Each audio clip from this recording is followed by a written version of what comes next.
Salut à tous tout le monde, salut à tous les footeux. Aujourd'hui, dans cette émission du monde de la première ligue, on va aborder plein de thèmes. Tout d'abord, on va aborder le thème de Leicester, une équipe qui va un peu moins bien récemment, c'est en partie dû à la grosse méforme de Vardy. Nous allons ensuite aborder Aston Villa, une équipe qui franchement, quand elle est menée, a franchement du mal à revenir dans ses matchs. Et enfin, le thème que tout le monde attend, Manchester City. Et oui, l'équipe de la première ligue la plus en forme et de loin parce qu'elle va certainement remporter cette première ligue. Et bah c'est ce qu'on va voir dans cette nouvelle analyse. Bienvenue à Footland, le monde de la première ligue. Allez, c'est parti, c'est parti.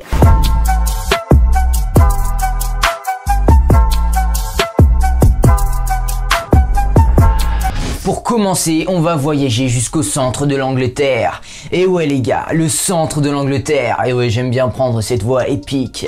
On va voyager jusqu'à Leicester, une équipe qui a vécu une histoire assez peu commune en termes de foot. Et oui, Leicester a explosé tout récemment dans l'élite de la première ligue. Et ils sont même 3e de première ligue en ce moment. Une équipe que personne ne connaissait alors il y a 5 ans. Et oui les gars, Jamie Vardy c'est une figure emblématique des Foxes. Il a commencé sa carrière que très tardivement. Il a même eu le soulier d'or l'année dernière. C'est le joueur le plus âgé à avoir été élu meilleur buteur d'Angleterre. Mais faut pas l'oublier les gars, il a 34 ans et ce n'est pas un super-héros. Ça fait maintenant quelques semaines que Vardy a vraiment du mal. Il a vraiment du mal à porter autant cette équipe de Leicester qui franchement est très dépendante de lui, hein. Faut pas se mentir. S'il s'est blessé en janvier dernier, ce n'est pas par hasard, c'est parce qu'il est fatigué. Leicester l'a utilisé durant presque tous les matchs. Normal, c'est quand même son homme fort en attaque et il compte sur lui. Et on pourrait faire le parallèle à Cavani à Manchester United. L'Uruguayen a aussi 34 ans, mais il est géré de façon bien différente. Ole Gunnar Solskjaer sait qu'il est assez âgé et ne l'utilise que, on va dire, la moitié des matchs. Bref, il fait en sorte de ne pas trop l'essouffler parce qu'il sait que il n'est pas dans la fleur de l'âge. Mais chez Leicester, c'est différent. Il faut savoir que Vardy, c'est une légende dans ce club. Donc, ils ne peuvent pas se permettre de le laisser sur le banc pendant trop de matchs. Résultat, ils le font jouer bien plus que Cavani à Manchester United, par exemple. Et quand t'es fatigué entre nous, c'est galère de bien jouer. Ouais, c'est galère, hein. Je m'y connais moi. Et donc, comme je l'ai dit, il s'est blessé en janvier dernier et il a reçu pas mal de blessures ces derniers temps et ce n'est pas dû au hasard. Et encore une fois, puisque c'est quelqu'un de très important dans ce club, bah les Foxes vont essayer de forcer son retour, ce qui ne va le laisser que très peu de repos. Durant sa blessure en janvier, les gars, il n'a raté que 4 matchs. Laissez un peu plus de repos à Vardy, s'il te plaît. Voilà, il a une état de forme qui inquiète, une fatigue qui se fait ressentir et bien sûr il se fait de plus en plus vieux. J'ai une image qui est assez frappante en tête contre Arsenal, il était en train de grimacer sur le terrain, il était éreinté. Il a eu du mal à prendre de vitesse Pablo Mari, un défenseur qui n'est pas particulièrement rapide entre nous. En ce début de saison, tout le monde parlait de Vardy comme un vrai concurrent du soulier d'or. 13 buts en 15 matchs, c'est juste énorme. Mais les 12 prochains matchs, il n'a marqué que un but. Un petit but, et ouais les gars. Et c'est certainement dû à cette grosse fatigue, il a donc moins d'endurance et donc c'est très dur d'être régulier. Mais c'est aussi du déjà vu parce que l'année dernière c'était un peu la même situation avec Vardy. Il a marqué 17 buts en 20 matchs avant de complètement s'effondrer avec une grosse blessure. Ensuite il a pris 10 matchs sans exagérer pour retrouver les filets et 4 matchs de plus pour se remettre vraiment dans le rythme et ensuite il a marqué 4 buts en 3 matchs, ce qui lui a valu le soulier d'or finalement en fin de saison. Et cette saison, on retrouve un peu la même situation. Il a très bien démarré, puis seulement un but en 12 matchs, c'est très peu. On remarque un manque de sang-froid et surtout, il est beaucoup moins trouvé dans la surface de réparation. Et cette saison, elle est différente. La saison dernière, il a eu temps de se reposer avec cette pandémie. Cette saison, non. Il n'a pas le temps de recharger les batteries et ça change tout. Et cette dépendance de Leicester vis-à-vis à Vardy, Rodgers, il est au courant et l'entraîneur des Foxes essaye de trouver d'autres solutions à travers des jeunes notamment. Et il y a des jeunes talents qui explosent en ce moment à Leicester, notamment Maddison et un certain Barnes qui fait plaisir, franchement. Il leur a clairement demandé d'améliorer les stats et ils ont répondu présent. Alors, je vais vous lire un peu les stats des deux joueurs. Donc, Barnes, c'est 1 but derrière Vardy avant sa blessure. Donc, seulement 1 but en moins que Vardy. Donc, sacré perf. Et Maddison, c'est 11 buts et 10 passes D. C'est beaucoup. Et en tout, ce trio de Leicester, Maddison, Vardy et Barnes, bien sûr, et bah, ils ont marqué quand même 63% des buts de Leicester. Mais les deux se sont blessés. Barnes et Maddison se sont blessés. Vous ne rêvez pas. Ils se sont blessés. Barnes devrait être absent pendant 6 semaines. C'est un vrai coup dur. Tandis que Maddison devrait revenir plutôt dans quelques semaines. Comme quoi, il n'y a pas qu'à Liverpool qui a une grosse crise au niveau des blessures. Parce que Leicester subit aussi pas mal de blessures. Hein, faut le noter. Mais bon, entre nous, hein, Liverpool, c'est un tout autre level. Hein. Ah, les pauvres. Et donc, il y a toute la pression, encore une fois, sur Vardy. Et ça se fait ressentir. Il manque clairement ses lieutenants Barnes et Maddison. Il y a beaucoup moins de passes qui arrivent à ses pieds dans la surface de réparation. Et par contre, d'un autre côté, il touche plus de balles dans sa propre surface qu'avant. C'est mauvais signe quand même. 7 touches de balles en première mi-temps. Oh.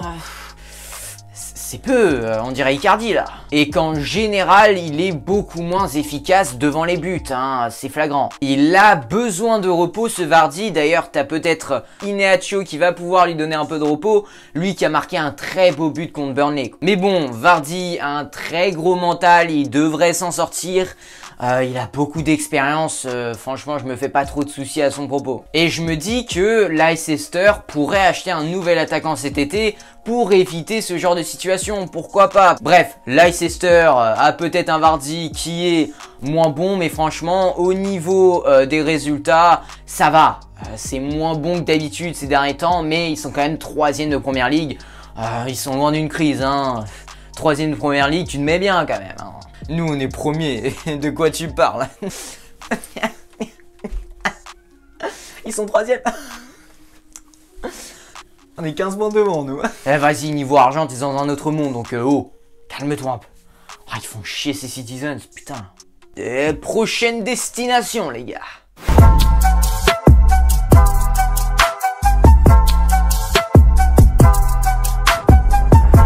On va partir cette fois-ci à l'ouest de Leicester, à 1500 km à l'ouest de Leicester, à Birmingham, la ville la 2e plus peuplée d'Angleterre. Et on va y aller pour aborder un peu, pour voir un peu ce qui se passe avec Aston Villa. Ah, faire la voix épique, ça fait mal à la gorge quand même. Oh, et le micro qui tombe.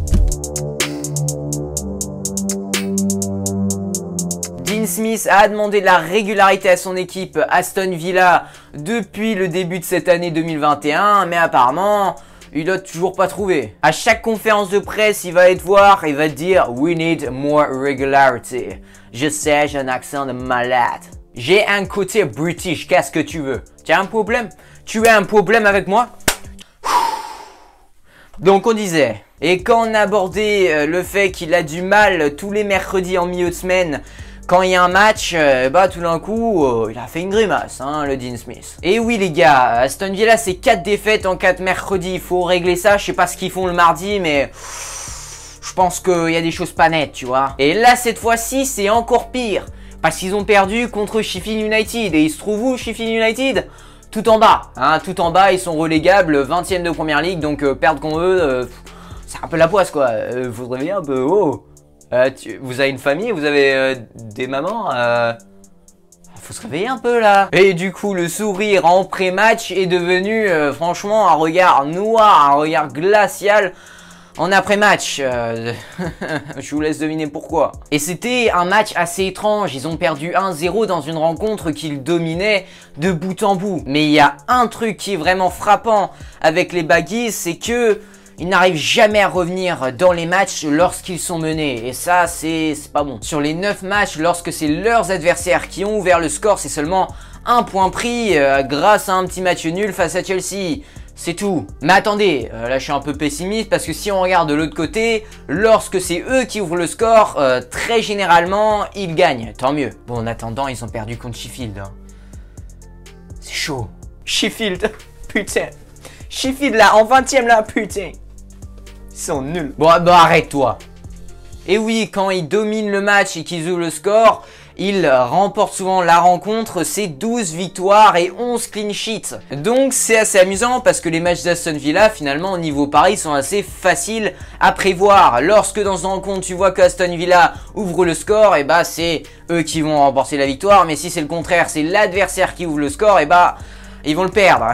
je vais gagner la money, moi. Je vais gagner de l'argent, là. Ils sont 3e de PL pour ce qui est points pris quand ils mènent. Mais par contre, ils sont derniers de Première Ligue pour ce qui est points pris lorsqu'ils se font mener. Ça veut tout dire. Donc maintenant, je pense que vous comprenez un peu mieux pourquoi est-ce que Dean Smith demande de la régularité. C'est le grand axe de progrès de cette Aston Villa. Et ça ne se limite pas à l'absence de Grealish. Non, parce que lorsqu'il était présent avant sa blessure, et bah, on voyait un peu... la même chose. Mais finalement, pourquoi est-ce qu'ils sont aussi mauvais dans les remontadas, si vous voulez? Eh bah, je pense que j'ai compris pourquoi. Finalement, lorsqu'une équipe marque en Première Ligue, eh bah, elle va souvent descendre d'un cran et resserrer son bloc. Et Aston Villa est une équipe qui a vraiment du mal à peut-être construire du jeu, à peut-être écarter ce bloc et ainsi faire mal à cette défense. Finalement, c'est une équipe qui joue un peu trop sur les transitions, sur le jeu long. Et donc, finalement, contre une défense resserrée comme ça, bah, c'est très dur. Et en Première Ligue, il y a plein d'équipes comme Tottenham, Sheffield, Burnley. Lorsqu'ils marquent, ils vont te laisser le ballon. Et c'est à toi de te débrouiller pour essayer de marquer. Ce qui n'est pas chose facile. Bon, après, Manchester City, eux, ils y arrivent, mais... voilà, c'est un peu l'élite de cette Première Ligue. Mais par contre, ce match contre Sheffield est d'autant plus frustrant parce que Aston Villa dominait le match et surtout, ils avaient les occasions. McGinn n'a pas conclu une grosse opportunité en début de partie et Traoré a fait un cours de Zumba à la défense de Sheffield, mais malheureusement, il n'a pas eu le sang-froid de finir derrière. Et ils se sont fait punir avec un but de Sheffield et derrière, bah, ils ont rien pu faire avec cette défense resserrée de Sheffield. Et pourtant, ce n'est pas une grosse défense parce que Sheffield n'a pas fait de clean sheet depuis janvier. Donc ça montre quand même l'incapacité d'Aston Villa de créer du jeu lorsqu'ils sont menés, lorsque l'équipe adverse va avoir un bloc très bas. Il va falloir mettre en place des petits ajustements pour... vraiment concurrencer pour l'Europa League. On parle quand même de l'Europa League, hein. L'année dernière, Aston Villa, c'était tout en bas. Donc c'est quand même un énorme glow-up pour cette équipe. Et je pense que ça va passer par le milieu terrain parce que cette équipe d'Aston Villa ne passe que très rarement par un milieu terrain. Les défenseurs centraux préfèrent souvent allonger vers Watkins, mais c'est vraiment prévisible. À chaque fois, ils font pareil. Ils jouent beaucoup sur ce jeu long et finalement... c'est pas comme ça que tu vas remporter des matchs contre des blocs bas. C'est aussi une équipe qui a du mal à écarter. Les supporters des Baggies ont souvent critiqué notamment Traoré pour ça. Il n'écarte pas assez le bloc. Et d'ailleurs, j'en viens à Traoré. C'est un joueur peut-être au niveau des highlights qui peut faire saliver, on est d'accord. Mais par contre, d'un autre côté, pour la construction du jeu, il va pas aider à grand chose. Et c'est ce que reprochent beaucoup des supporters d'Aston Villa. Et moi aussi. Mais bon, je suis peut-être un peu déçu par cette équipe, mais finalement, c'est quand même énorme ce qu'ils ont fait. Comme j'ai dit tout à l'heure, ils sont quand même, je crois, 9e de Première Ligue, si je dis pas de bêtises. C'est quand même énorme pour eux, eux qui jouaient la relégation l'année dernière. Destination prochaine.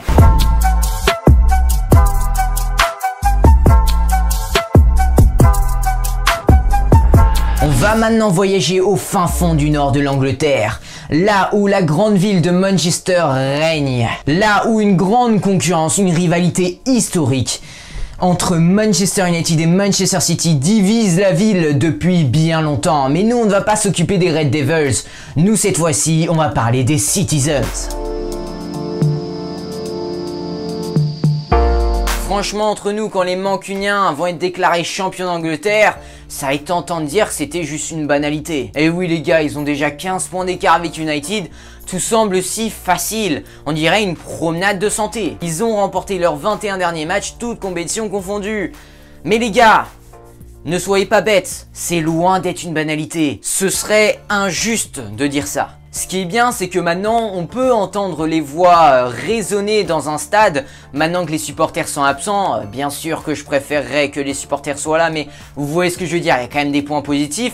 Et cela permet de voir un peu l'état d'esprit de l'équipe. Et quand tu regardes une équipe comme Manchester City jouer, tu comprend très vite qu'ils sont pas là pour rigoler. Il y avait une énorme intensité contre Wolverhampton à l'Etihad Stadium il y a quelques jours. Bernardo Silva, insatiable, voulait récupérer absolument tous les ballons et on entendait la voix de Pep Guardiola qui acclamait le Portugais comme jamais. Cette équipe n'a pas laissé une seule seconde de répit aux Wolves.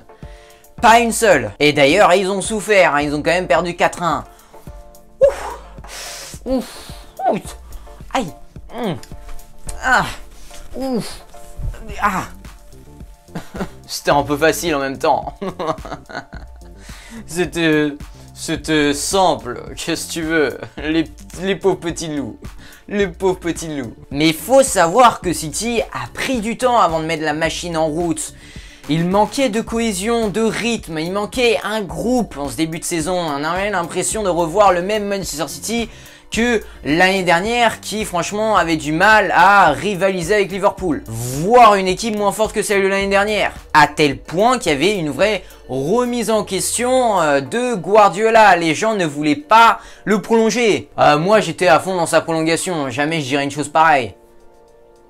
Jamais. Ah, pourquoi tu me regardes comme ça? Jamais je...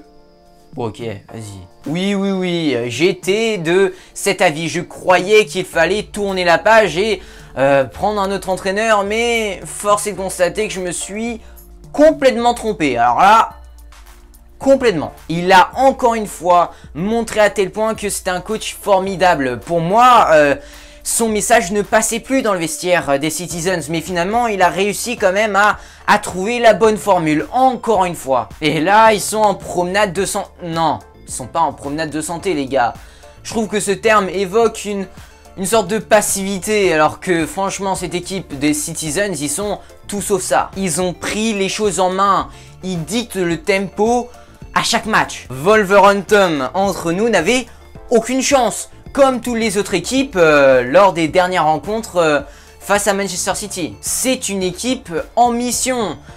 Franchement, si cette équipe-là ne remporte pas la Première Ligue, je remets ma vie en question. Parce que pour moi, c'est évident que cette équipe va être championne d'Angleterre. Dites-moi, vous, dans les commentaires, si vous pensez que cette équipe va remporter la Première Ligue, mais pour moi en fait il n'y a pas d'autre issue, tellement cette équipe elle est monstrueuse. Et vous voyez, il y a pas mal de sites qui essaient de pronostiquer un peu quels seront les vainqueurs des championnats européens, et 538 a pronostiqué qu'à ce stade il y a 99% de chances que Manchester City gagne la Première Ligue. Et encore plus fort, selon un autre site qui s'appelle Stats Perform, un site sur les datas un peu footballistiques, selon eux, il y a 99,9% de chances que Manchester City gagne cette putain de Première Ligue. Alors peut-être il y en a qui vont me dire oui, mais il y a United qui peuvent peut-être faire un comeback, les gens. Non, non, il n'y a pas de ça, les gars.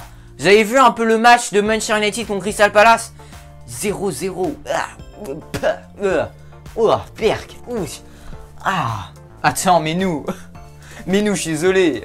Mais nous contre Crystal Palace, jamais on perdrait. C'est trop facile. C'est la petite bourgeoisie.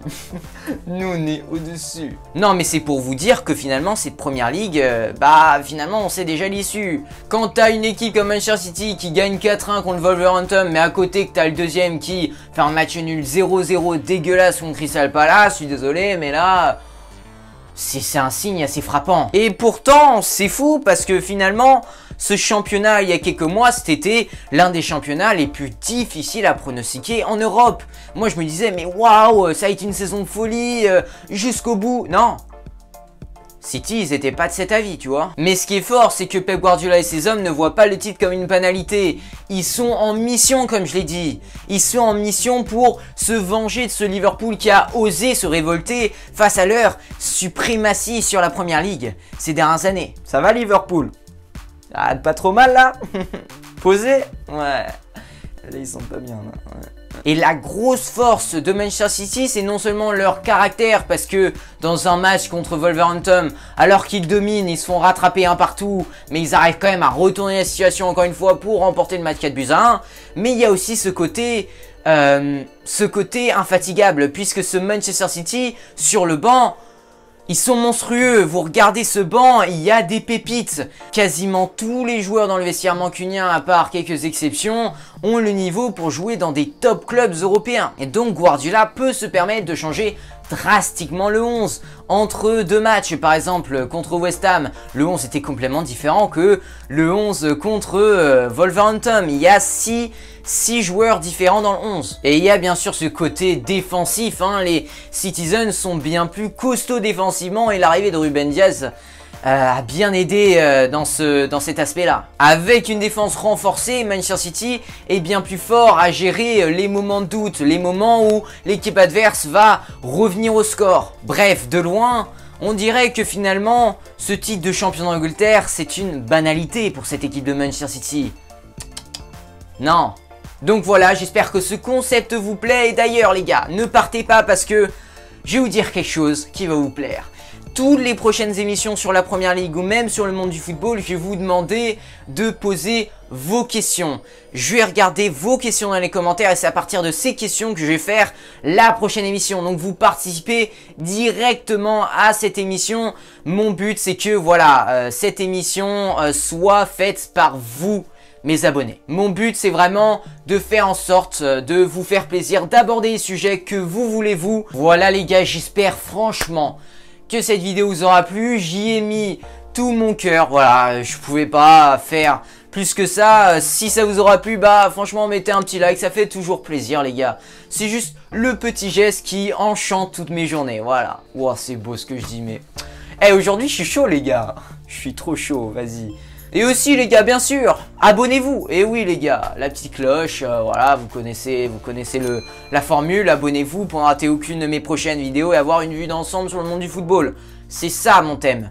Je veux vous donner une vue d'ensemble sur le monde du football et c'est pour ça que j'ai créé ces émissions. Et d'ailleurs, regardez un peu, mon setup a complètement changé. Pour les nouveaux, vous venez d'arriver, rien n'a changé pour vous. Mais pour les plus anciens, et bah regardez un peu, le setup est beaucoup mieux. En tout cas à mon goût, je suis debout bordel, je suis debout, franchement c'est beaucoup mieux.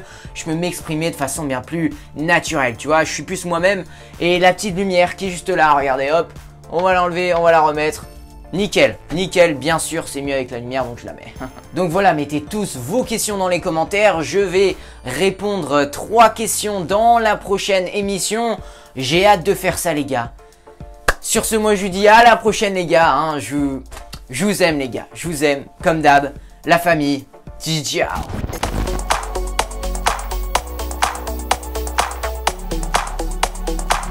Ah oui les gars, je prendrai certainement les questions avec le plus de likes, logique, comme ça, même ceux qui mettent pas de commentaires, et bah, mettez un petit like aux questions que vous trouvez pertinentes.